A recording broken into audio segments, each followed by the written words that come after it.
A traditional defensive wall is entirely useless if the actual threat materializes directly inside your heavily guarded perimeter.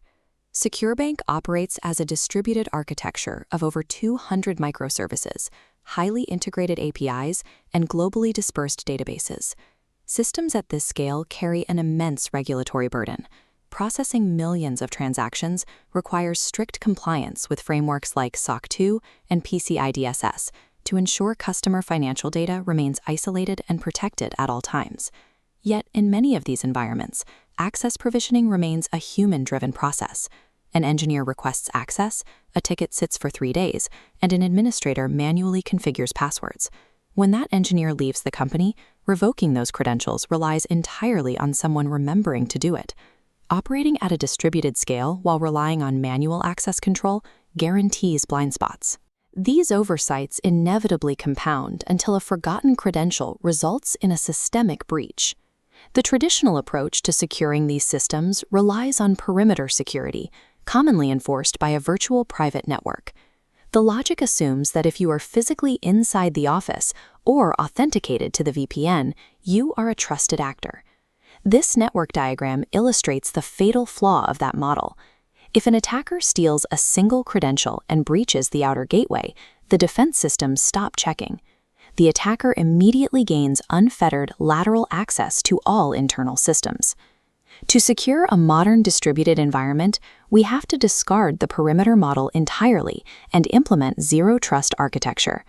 The core principle is simple: never grant implicit trust based on network location.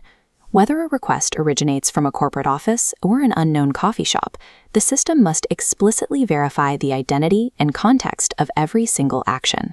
To accomplish this, we will build a zero-trust platform from first principles. It requires 7 specific architectural layers, starting with identity and ending with automated compliance. In a distributed architecture, security is no longer a networking problem, but a continuous verification problem. The first vulnerability in unprotected distributed systems is credential sprawl, caused by every microservice maintaining its own isolated login system. This diagram demonstrates layer 1 of our architecture, centralizing those pathways into a single identity provider, or IDP. The IDP acts as the single source of truth, definitively binding a human employee to a centralized digital identity, tracking their specific title, department, and assigned roles. Knowing who an employee claims to be brings us to layer 2, authentication. Verifying the human behind that IDP profile requires moving beyond exploitable passwords. For high-privilege access to customer data, the platform mandates modern passwordless authentication, specifically relying on FIDO2 hardware keys.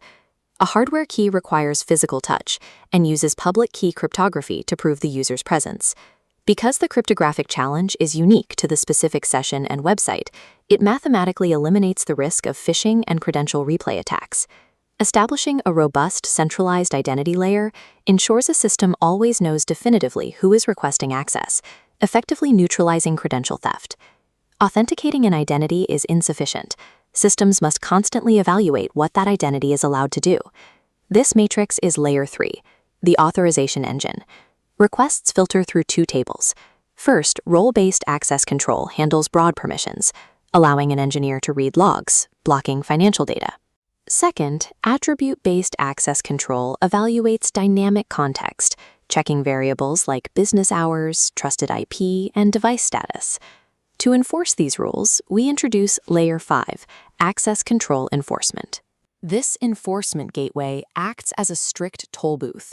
It sits directly in front of your applications, intercepting every single network request before a single byte of database data can be returned. When a query hits the gateway, it pauses the action and asks the authorization engine if the current combination of RBAC and ABAC variables permits the read or write command. If any variable fails, the request drops. Continuous authorization transforms static permissions into a dynamic filter, rendering a stolen password useless if utilized in an unauthorized context. Shift focus from human users to machine-to-machine communication. Services need to talk to databases, and doing so typically requires API keys or passwords. Static credentials left in configuration files or code repositories create permanent backdoor vulnerabilities if exposed. Layer 4 relies on a secrets management system. A central vault node generates a unique credential and transmits it to a service, alongside a 1-hour countdown timer. Services dynamically request credentials at runtime. Every 60 minutes, the old password automatically invalidates and a new one replaces it. If an ephemeral key is exposed, an attacker has a maximum window of 1 hour to find it and use it. After that, the key is completely useless, which fundamentally limits the blast radius of a leak. Eliminating static trust through cryptographic ephemerality removes the highest value targets for attackers inside the network mesh. High-value administrative credentials dissolve before they can be leveraged. The final architectural requirement involves proving to external regulators that the previous 5 layers are actually functioning. We achieve this with Layer 6, audit logging. SOC 2 and PCI DSS compliance frameworks demand an immutable ledger. The platform must continuously record every authentication success, every blocked failure, and every specific data query, ensuring records cannot be tampered with or deleted. Finally, we enforce Layer 7, compliance and remediation automation. Manual employee offboarding processes frequently fail. Administrators forget to disable secondary accounts, leaving dormant access open for months. The moment human resources flags a termination status, it triggers a global cascade. The IDP token is instantly severed, and all temporary credentials across every microservice are systematically revoked. Human management of life cycles inevitably fails. System integrity requires compliance and revocation to be mathematically automated. Consider a theoretical stress test, a recently terminated engineer attempting to steal database records. Looking at this 7-layer topology map, we can track the threat parameters. The attacker is using valid credentials, but operating late at night from a whole IP address on a personal, unmanaged laptop. Because the password and hardware key are correct, the packet clears the identity and authentication layers. The request then hits the access control enforcement gateway. The gateway pauses the database query and demands a real-time check from the authorization engine. The ABAC checks detect the untrusted IP, off-hours timing, and unmanaged device. Despite the valid cryptographic keys, the request is immediately denied. The blocked attempt is written to the immutable audit log, triggering an alert that automatically quarantines the user's identity entirely. This multi-factor safety net identifies the unauthorized context, rendering the valid password insufficient. This caught an anomaly that would have easily bypassed a legacy perimeter firewall. Enterprise security is not achieved through stricter passwords or perimeter walls, but by engineering a platform where trust is never implicit, access is always ephemeral, and defense is continuously automated.